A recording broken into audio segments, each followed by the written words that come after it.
আসসালামু আলাইকুম। বিসমিল্লাহির রহমানির রহিম। কালেমায়ে তাইয়্যিবার ফজিলত।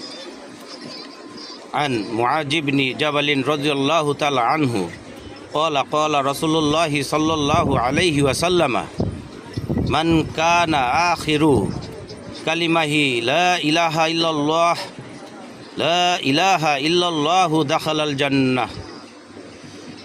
বিসমিল্লাহির রহমানির রহিম।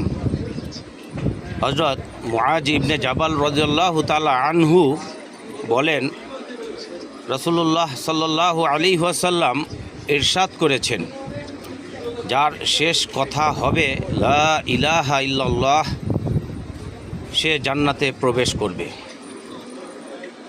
প্রিয় ভাই ও বন্ধুগণ, একটা জিনিস লক্ষণীয় বিষয়,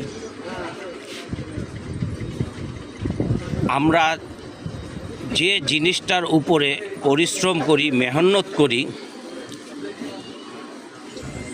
সে জিনিসটা ঘুমের মধ্যে মৃত্যুর সময় অনেক মৃত্যু ব্যক্তিকেও দেখা যায় যে সে জিনিসটা তাদের সামনে চলে আসে।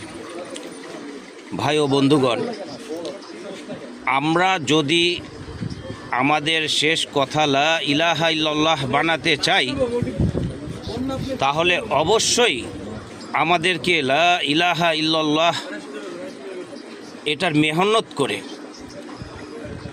এটার উপরে আমাল করে, এটার উপরে নিজের জীবনকে গঠন করে চলতে হবে।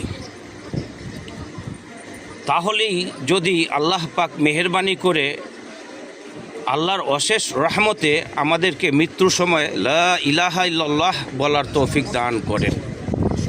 ভাই, আসুন আমরা সকলে কালেমা তাইয়্যিবা বেশি বেশি পড়ি এবং এর উপরে আমল করি। আল্লাহ পাক রব্বুল আলামিন আমাদেরকে তৌফিক দান করুক। আমিন। আসসালামু আলাইকুম।